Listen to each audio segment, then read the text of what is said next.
18 তারিখের পর আওয়ামী লীগ দেবে মরণ কামড়। এটা কেন বলেছি এবং ঘটনাটা কি এই বিষয়ে আলোচনা করব, তার আগে একটু আপনাদের কাছ থেকে একটা মিনিট সময় চেয়ে নিচ্ছি, কিছু বিষয় একটু পরিষ্কার করে দেই। আর যদি পুরো ভিডিওটা না শুনেন তাহলে আপনারা সকলে বলবেন যে মিস ইনফরমেশন আবারও, কারণ ইনফরমেশন থাকে পুরো ভিডিওটা না শুনে এক লাইন শুনেই আপনারা চলে যান এটা কনক্লুশনে যে সব বুঝে ফেলেছেন। গতকালকের যে ভিডিওটা করেছিলাম যে শেখ হাসিনার সাথে আপনার আমাদের জননেত্রী মাননীয় প্রধানমন্ত্রী শেখ হাসিনার সাথে কথা বলেছেন আমেরিকার কূটনীতিক, সেটাতে আপনারা অনেকেই বলছেন মিস ইনফরমেশন। তবে যদি না বুঝেন না জানেন সেটা হচ্ছে অন্য কথা, আর যদি বুঝে থাকেন তাহলে বলো যে এটি মিস ইনফরমেশন না, আপনাদের বুঝতে হবে। আর সেই বুঝাটার জন্যই আজকের যে ঘটনাটা এখন বলছি সেটার সাথে এইটার 110% মিল। সেটা হচ্ছে দেখেন, আপনারা এই মুহূর্তে আমার মাথার পেছনে যে ব্যানারটা দেখছেন সেখানে লেখা আছে, দেখেন, জামাতের আমিরের সাথে যুক্তরাজ্যের বাণিজ্যিক প্রতিনিধি দলের ভার্চুয়ালি বৈঠক অনুষ্ঠিত হয়েছে, এবং সেম বৈঠক অনুষ্ঠিত হয়েছে আবার তারেক জিয়ার সাথেও, এবং সেম অবস্থায় আবার ডাক্তার ইউনূসের সাথে তো গত মঙ্গলবারই বৈঠক হয়েছে, অনেক কিছুই বলেছে। তাই না? জামাতের যে Facebook page, official Facebook page Shafiqur রহমানের, তার ফেসবুক পেজ থেকে নেওয়া একটা জিনিস দেখেন, যুক্তরাষ্ট্রের বাণিজ্যিক প্রতিনিধি দল জেমিসন গিয়ারের সাথে জামাত ইসলামের আমির ডাক্তার শফিকুর রহমানের সঙ্গে ভার্চুয়ালি বৈঠক অনুষ্ঠিত হয়েছে শুক্রবার, মানে আজকে দুপুরে জামাতের ভেরিফাইড ফেসবুক পেজের এক পোস্টে বিষয়টি জানানো হয়েছে। বৈঠকে বাংলাদেশ ও যুক্তরাষ্ট্রের দ্বিপাক্ষিক বাণিজ্য, পারস্পরিক শুল্ক হার, ভবিষ্যৎ অর্থনৈতিক সহযোগিতা নিয়ে বিস্তারিত আলোচনা হয়।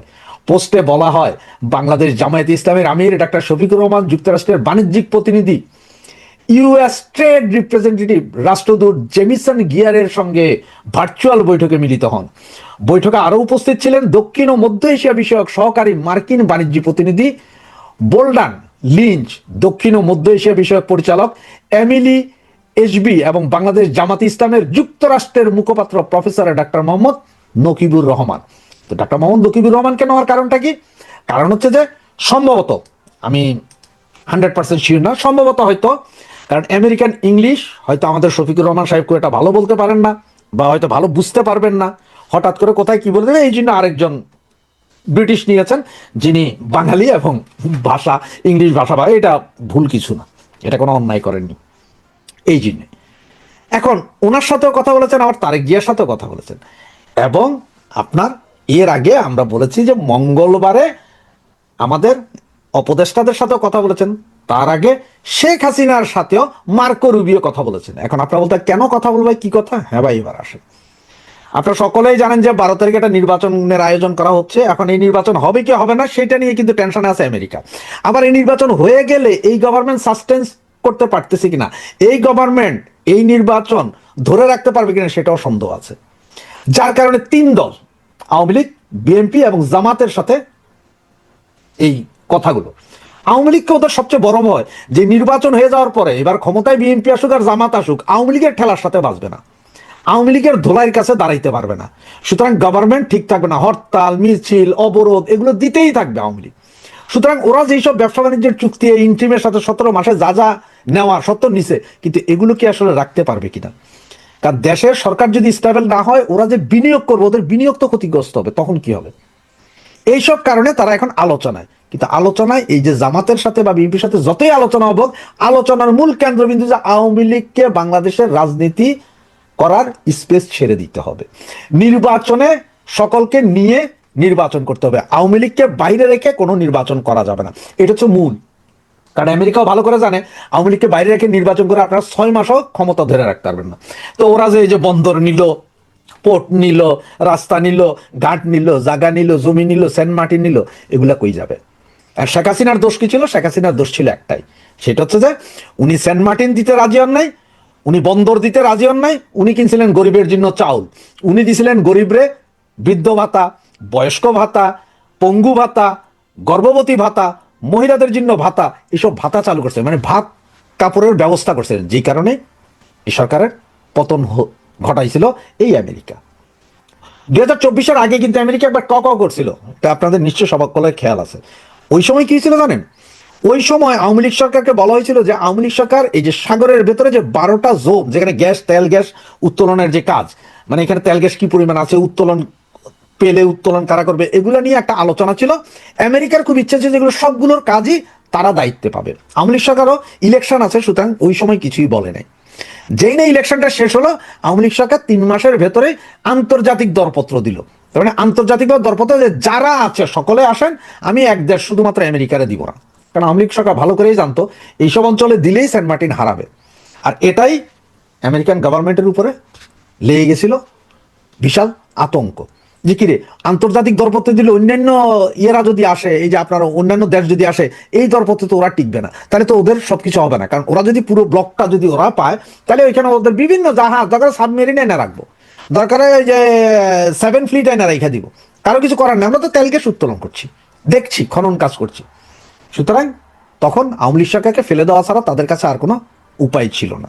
কিন্তু ফেলে দেওয়ার পরে এখন ওদের ভয় হচ্ছে যে এই মৌলবাদী সরকার আবার কি করে। যদি মৌলবাদী সরকার আসে মানে হচ্ছে যে এটা তখন প্রি প্ল্যান, যে এই মৌলবাদীদেরকে আনবে হচ্ছে যে ইন্ট্রিম, তার কারণটা, এবং ইন্ট্রিম যে ইলেকশন করতে চায় না, বা ইলেকশন যদিও বা কোনোভাবে হয়, তারা আবার এই মৌলবাদীদের যেটা গ্যাঞ্জাম লাগায় রাখবে, তার একটা মূল উপাদান দেখেন।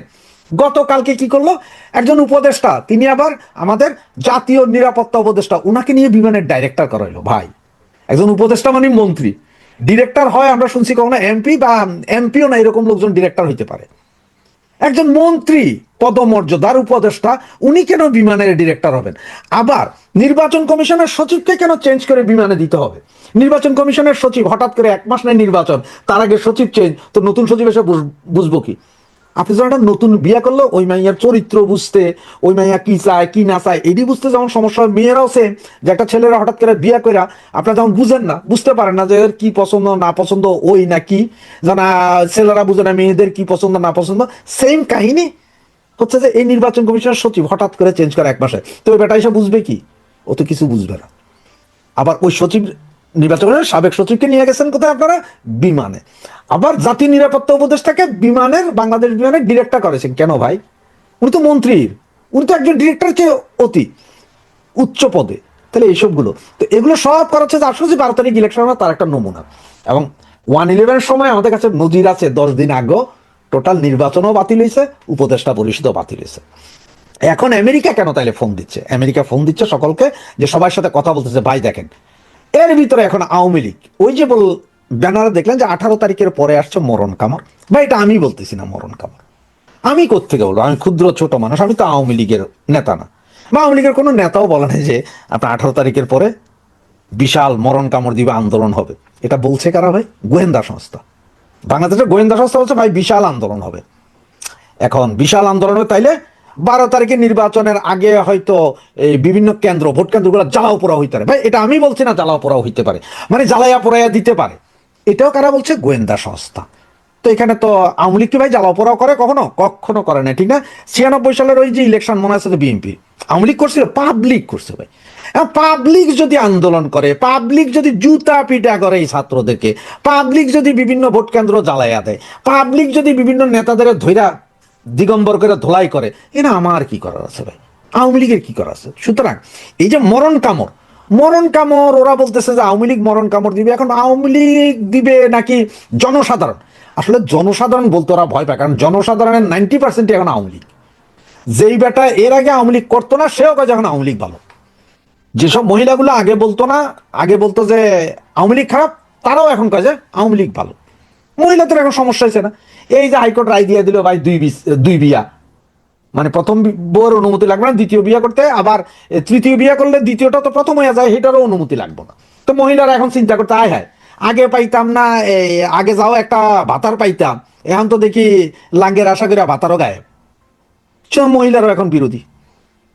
আবার যদি সরিয়া আইন হয়, বেত্রাঘাত পাছার উপরে যদি চলে দৌড়া, তাহলে তো আবার সমস্যা না? তো এই সব কিছু মিলে পাবলিক খেপারে, পাবলিক খেপায়, পাবলিক আসলে মূলত হচ্ছে যে পাবলিক, এরা বুঝতেছে পাবলিক হয়তো 18 তারিখের পরে বিভিন্ন জায়গায় নেমে যাবে। ওই যে যেমন জুলাই আগস্টে যেরকম পাবলিক নাকি বিভিন্ন জায়গায় জ্বালাই দিছিল, উল্টাই দিছিল, সেরকম হয়তো পাবলিক আবার জ্বালাই দিতে পারে, উল্টাই দিতে পারে, ঝুলাই দিতে পারে। এই কারণে এখন বলতেছে যে আওয়ামী লীগ করবে। কারো তো নাম দিতে হবে, এটা তো যদি বলে যে পাবলিক, তার একটা শরমের বিষয় না ভাই? তো সেটা আমি বলছি না, গোয়েন্দা সংস্থা বলছে যে আওয়ামী লীগ মরণ কামড় দিবে, ইলেকশন তো টোটালি ভন্ডুল হয়ে যাবে, এমনও হইতে পারে যে এই ফেব্রুয়ারির 10 তারিখ থেকে 12 তারিখের ভিতরে যত ক্যাম্প আছে সব হাওয়া হয়ে যেতে পারে। তো এগুলো সব পাবলিক হতে করতে পারে, এটা আওয়ামী লীগ করবে না, পাবলিক করবে। কারণ পাবলিক মানেই এখন কিন্তু সব আওয়ামী লীগ, এটা তো মানেন যে যে কোনো পাবলিক মানেই আওয়ামী লীগ। আর জামাত বিএনপি তো আলাদা। জামাত বিএনপি গুলো জামাত বিএনপি, আর পাবলিক আম জনতা যেটা বলেন সেটা হচ্ছে আওয়ামী লীগ। সুতরাং আসতে পারে নাকি 18 তারিখের পরে বিশাল আন্দোলন, দিতে পারে মরণ কামড়। এমন হইতে পারে যে আওয়ামী লীগ নেতারাও হয়তো বিভিন্ন জায়গায় আছে, যারা এখন আছে বাংলাদেশে, যাদেরকে আমরা জানি যে বাইরে, তারাও হয়তো বাংলাদেশে, সবকিছু মিলাইয়া একটা বজগট অবস্থায়। তবে আমেরিকার ভয় হয়েছে যে আওয়ামী লীগরে বাইরে রাখে নির্বাচন করে ফয়দা হবে না, 6 মাসও টিকবেন না। সুতরাং আবারও বলি আপনাদেরকে, নো ভোট, নো ভোট। নৌকা নাই, ভোট কেন্দ্রে যাব না, কিসের তোমার হার না, ভোট দিতেই তো যাব না।